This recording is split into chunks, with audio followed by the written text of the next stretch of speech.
When you're studying for the ACT test, you're taking valuable time away from a million other things you'd probably rather be doing. But you do study because you don't want to get an average ACT score. So how do you maximize your study time to work smart and still get a high ACT score? Well, anytime you can do something, you'll remember a lot more than if you just learned it in class. The best way to do something is to teach it, to explain it. When you explain something, you really cement it into your brain because you're actively involved in doing it, not just reading about it or hearing it. So how do you teach something if you're not a teacher and don't have a class of students?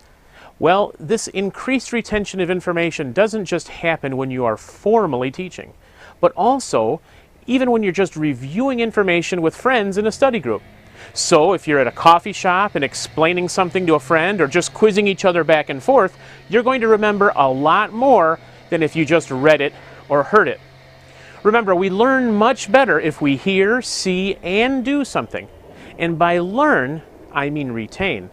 Learning doesn't do you any good if you don't retain it until the day you take the ACT test. That's the best kind of ACT preparation, working smart to getting the most retention in the least amount of time. Now, click on the link below to find out more about working smart with a short, smart ACT video course that'll help you unlock all the advantages that come with a high ACT score.